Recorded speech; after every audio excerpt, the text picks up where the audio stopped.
आनुवांशिकी, next है आपका आनुवांशिकी। तो अगर हम बात कर लें आनुवांशिकता और आनुवांशिकी में अंतर क्या है, तो बच्चों अगर हम आनुवांशिकता की बात करें तो इसका मतलब होता है एक पीढ़ी से दूसरी पीढ़ी में जो जीन है उसका ट्रांसफर हो जाना, स्थानांतरित हो जाना, या एक पीढ़ी से जीन दूसरी पीढ़ी में जो ट्रांसफर हो रहा है उसको हम आनुवांशिकता या वंशागति बोल रहे हैं। और बच्चों अगर हम बात कर लें आनुवांशिकता के अध्ययन को या वंशागति के अध्ययन करने की प्रोसेस को हम बोलेंगे आनुवांशिकी। और आनुवांशिकी के जो फादर हैं, फादर ऑफ जेनेटिक्स हैं, वो हमारे ग्रेगर जॉन मेंडल को कहा जाता है। बहुत इंपॉर्टेंट है, याद रखिएगा बच्चों। और अगर हम सेकंड पॉइंट की बात कर लें इनके, तो सेकंड पॉइंट है इनका कि 1865 ईस्वी में ऑस्ट्रिया के ब्रून नामक शहर में पादरी ग्रेगर जॉन मेंडल ने वंशागति के मूल नियम बनाकर आधुनिक आधुनिक आनुवांशिकी की नींव रखी।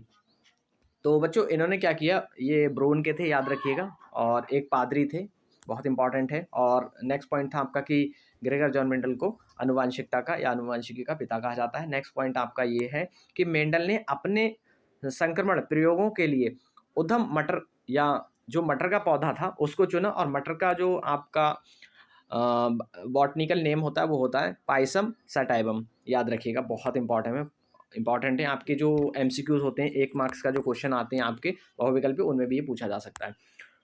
अब हम लक्षण देख लेते हैं कि इन्होंने लक्षण कितने इन्होंने सिलेक्ट किए। तो बच्चों इन्होंने 7 लक्षण सिलेक्ट किए, 7 इनके जो मटर के पौधे पर इन्होंने प्रयोग किया था, तो उसके लक्षण कितने इन्होंने चुने, तो 7 लक्षण इनको मिले। तो अगर हम लक्षण की बात करें तो पहला इनका लक्षण है प्रभावी, दूसरा है अप्रभावी। अब 7 इन्होंने कौन कौन से लक्षण को चुना, तो फली का रंग, अगर हरी फली होगी तो वो प्रभावी होगी, पीली फली होगी तो वो अप्रभावी होगी।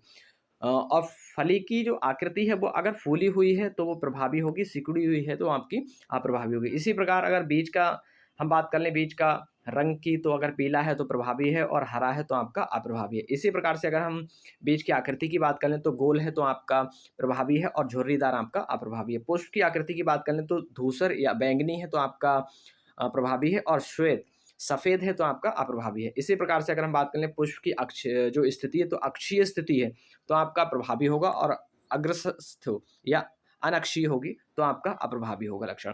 और लास्ट आपका लक्षण क्या था, तो लास्ट था आपका पादप की लंबाई, अगर लंबा है पौधा, मटर का पौधा लंबा है तो प्रभावी होगा, और बौना पौधा है मटर का तो वो अप्रभावी होगा। तो ये 7 लक्षण को उन्होंने चुना। अब हम मेंडल के नियम की बात कर लें, वेरी वेरी मोस्ट इंपॉर्टेंट, ऐसा हो ही नहीं सकता बच्चों कि मेंडल के नियम के बिना पेपर बन जाए। तो बिना मेंडल के नियम के पेपर नहीं बन सकता। तो आपका पहला हम बात कर लें तो आपका है मेंडल के नियम, 3 नियम हैं। तो मेंडल ने कितने नियम दिए, 3 नियम दिए। पहला नियम है आपका प्रभाविता का नियम, दूसरा है आपका विसंयोजन का या फिर इसको पृथक्करण का नियम भी कहते हैं, और थर्ड है आपका स्वतंत्र अव का नियम। तो अब हम 1 बाय 1 डिस्कस करते हैं। तो फर्स्ट नियम है आपका मेंडल के नियम, आपको पता है, हमने अभी बता दी मेंडल के कितने नियम है, तो 3 नियम है मेंडल का। तो मेंडल का वो जो प्रथम नियम है वो क्या है, जो बच्चों मेंडल का प्रथम नियम है उसको हमने क्या कहा, प्रभाविता का नियम या प्रबलता का नियम इसको बोला जाता है, लॉ ऑफ डोमिनेंस।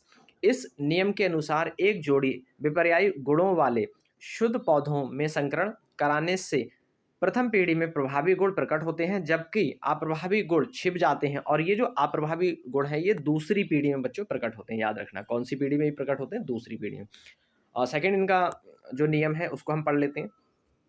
पृथक्करण का नियम है दूसरा, एक आनुवांशिकी लक्षण की विभिन्नताओं अर्थात तुलनात्मक रूपों के कारण कितने ही समय के लिए साथ साथ रहने पर भी अपरिवर्तित अर्थात शुद्ध बने रहते हैं, जिसके फलस्वरूप युग्मकों में जाने वाले कारक सब शुद्ध होते हैं।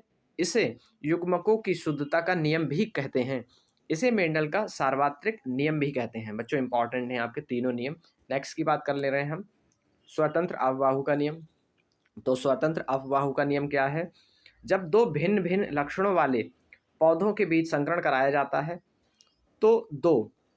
तो दोनों लक्षणों का पृथक्करण स्वतंत्र हो जाता है या होता है, और एक लक्षण की वंशागति दूसरे को प्रभावित नहीं करती है। स्वतंत्र है एक दूसरे से, एक लक्षण की वंशागति दूसरे को प्रभावित नहीं कर रही है, इसीलिए हम इसको स्वतंत्र अवबाहु का नियम कह रहे हैं। बच्चों हम मेंडल के नियम के महत्व देख लेते हैं, इंपॉर्टेंट है आपके मेंडल के नियमों का महत्व। तो शुद्ध और अशुद्ध पौधों में भेद किया जा सकता है। बच्चों इससे क्या महत्व है, इसका क्या महत्व है, तो पहला तो ये महत्व है कि शुद्ध और अशुद्ध पौधों में हम भेद कर सकते हैं। दूसरा है इनके आधार पर उच्च लक्षणों वाले संतानों को प्राप्त किया जा सकता है।